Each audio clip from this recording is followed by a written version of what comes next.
Oke, selamat sore teman-teman. Apa kabar? Sore ini nih di kondisi cuaca yang agak mulai sudah menunjukkan tanda-tandanya nih ya.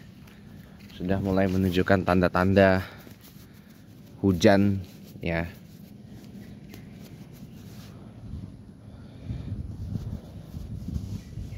Bentar ya. Ya, selamat sore teman-teman. Langsung aja kita mulai. Karena kondisi cuacanya juga ini agak mengkhawatirkan ya. Jadi gini teman-teman, ini di bagian paling akhir dan kesimpulan dari paradoks pendidikan Indonesia dalam Chatterbox In Depth hari ini Kamis 23 Oktober 2025. Bapak hari lagi ayah sambung saya pensiun nanti Sabtu 1 November 25. Dan selanjutnya nggak tahu bagaimana lanjutannya. Tapi konon katanya sih sudah diterima sebagai tenaga ahli dari kantor staf presiden. Jadi gini teman-teman, nggak tahu ya, namanya garis tangan kita nggak tahu. Jadi tenaga ahli tiba-tiba jadi menteri atau bagaimana, nggak tahu juga. Namanya garis tangan kita nggak tahu ya. Nah teman-teman, langsung aja, itu basa-basi udah cukup ya. Jadi kesimpulannya begini. Kalau kita kemarin bicara sistem pendidikan di USA atau di Amerika Serikat, itu mengarahkan orang-orangnya begitu lulus dari sekolah berkecimpung dan berkiprah di dunia atau di sektor profesional atau menjadi pelaku profesional di bidangnya. Sementara di Jerman atau di Deutschland itu diarahkan orang pendidikannya itu untuk teknik. Orang-orang berkarir, berkiprah di bidang teknik. Di China atau di Tiongkok ya, sistem pendidikannya diarahkan atau dimaksimalkan mendorong orang-orangnya untuk menjadi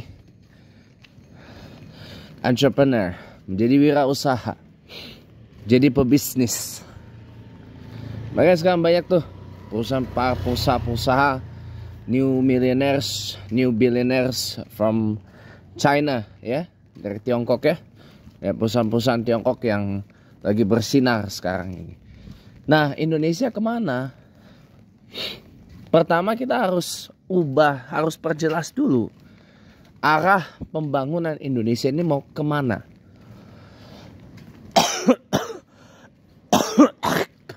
Karena setiap ganti presiden, arah pembangunan itu pasti berubah. Padahal sebelum turun dari jabatan presiden, sebelum lengser, Presiden ke-7 Republik Indonesia, Bapak Joko Widodo atau Pak Jokowi, mengatakan yang namanya kepemimpinan itu sama seperti kita bersekolah, menempuh pendidikan dari satu jenjang berlanjut ke jenjang berikutnya yang lebih tinggi, dari jenjang berikutnya ke jenjang berikutnya yang lebih tinggi, dan begitu seterusnya. Jadi berkelanjutan, bukan seperti kita mengisi bensin, dimulai lagi dari nol, ya, mulai dari nol lagi ya. Seperti halnya kita mengisi bahan bakar atau ngisi bensin di kendaraan kita, ya, isi bahan bakar lah di kendaraan kita. Nah ya, itu sudah disampaikan oleh Pak Jokowi sebelum beliau lengser dari Kepresidenan Republik Indonesia karena digantikan oleh Pak Prabowo Subianto ya. Nah, jadi kalau kita bicara keberlanjutan, mestinya jelas dong, dari Presiden Soekarno sampai Presiden Jokowi, kita udah bisa simpulkan arah pembangunannya kemana. Tapi kan enggak. Setiap presiden pasti punya sesuatu yang ingin ditinggalkan. Jadi arah pembangunannya nggak jelas. Presiden Soekarno mau kan ada pendidikan karakter, pembangunan Indonesia yang berkemandirian.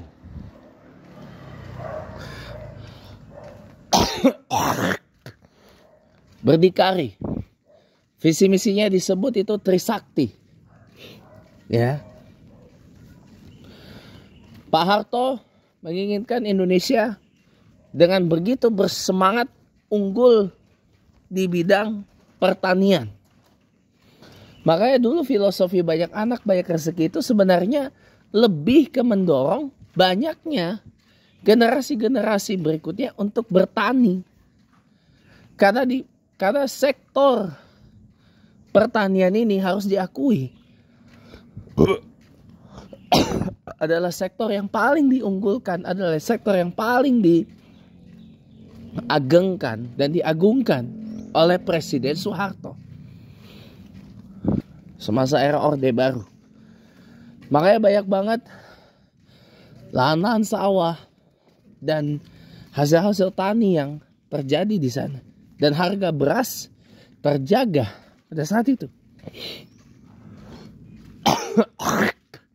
Bahkan zaman dulu ada namanya kelompok pencapir, kelompok pembaca, pendengar, dan pirsawan TV. Ya, di akhir-akhir era Orba itu. Dan itu pun juga fokusnya di bidang pertanian, utamanya di bidang pertanian. Nah, sesudah reformasi ini gak jelas arah pembangunannya kemana.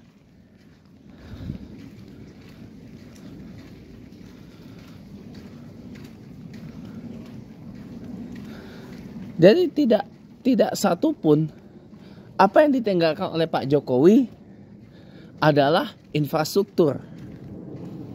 Infrastruktur yang saya selalu bilang, yang tadinya tidak mungkin untuk diwujudkan, tidak mungkin terjadi, tidak mungkin terbangun, jadi terbangun sekarang. Ya. Tapi saya kritik juga, ada beberapa infrastruktur di era Presiden Jokowi yang dibangun tapi sebenarnya tidak diperlukan dan tidak masuk dalam skala prioritas sebenarnya. Apa saja ya? Banyak. Salah satunya apa? IKN itu bukan prioritas. Ya. Tapi sebelum itu ada iklan. Saya mau iklan dulu. Saya mau memberitahukan Anda sesuatu ada di sana. Mari kita simak. Safari dakwah bersama, gua mau sorot malah dihalangin, kurang ajar. Ya. Nih ya, Safari dakwah bersama Ustaz Mahdi Muhammad. Ya. Ahad besok 26 Oktober 2025 ba'da salat subuh. Jadi ini kajian subuh ya. Hidup mulia dengan Al-Quran. Jadi siapkan wakaf terbaik Anda untuk program wakaf Al-Quran dan pembinaan di pelosok Indonesia. Jangan lupa datang ya teman-teman kalau punya waktu. Dari ba'da subuh sampai selesai gitu. Oke, kita lanjut ya teman-teman ya. Ya, kita lanjut. Jadi sampai di mana kita tadi? Nah, jadi di era reformasi nggak jelas arah pembangunannya mau kemana. Nah, pertama gini teman-teman, kita harus audit teman-teman. Audit apa sih titik unggul dari Indonesia itu apa? Keunggulan Indonesia itu apa? Sektor apa yang diunggulkan dalam ekonomi Indonesia kita tercinta ini? Kalau misalkan setelah diaudit sektor yang paling unggul adalah sektor pertanian misalkan, ya kenapa nggak diarahkan sistem pendidikan itu membuat orang-orang itu berkiprah menjadi petani,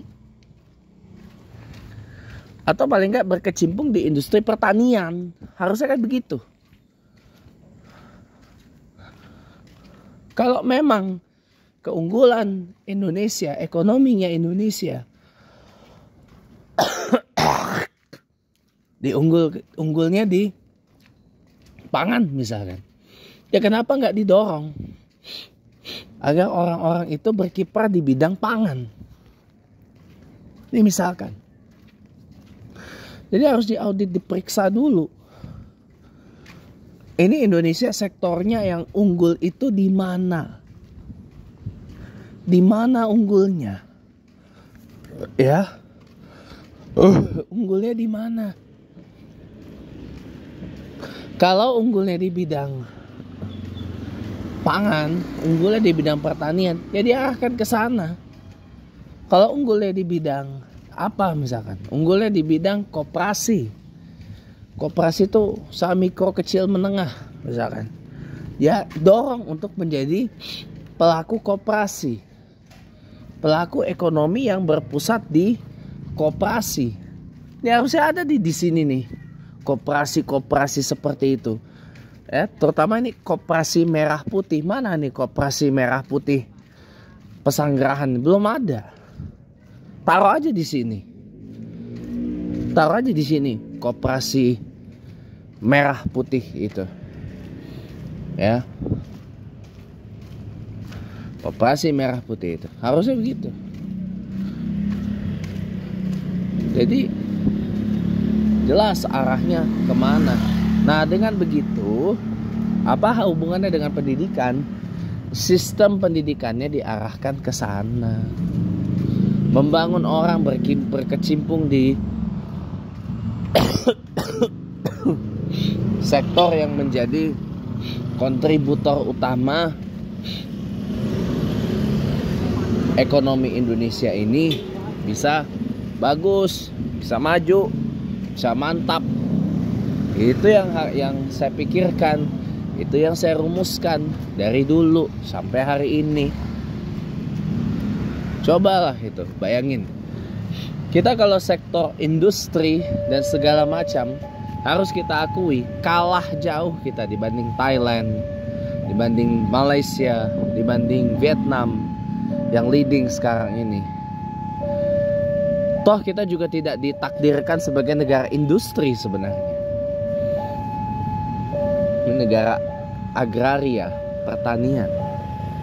Nah kalau itu bisa dimanfaatkan, kenapa tidak dimanfaatkan? Kan harusnya begitu. Ya. Itu solusi dari saya yang saya tawarkan sebagai urun rembuk. Jadi alangkah bagusnya ya udah aja diarahkan kepada sektor apa dan orang tuh didorong berkiprah di situ.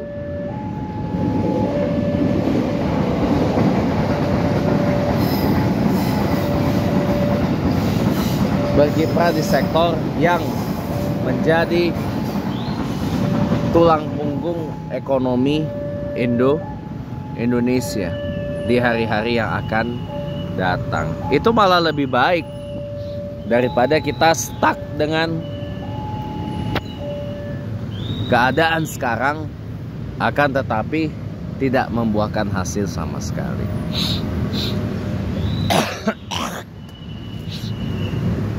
Gitu teman-teman, ini sedikit aja dari saya, tapi tetap dibarengi dengan pendidikan moral, pendidikan karakter, supaya apa?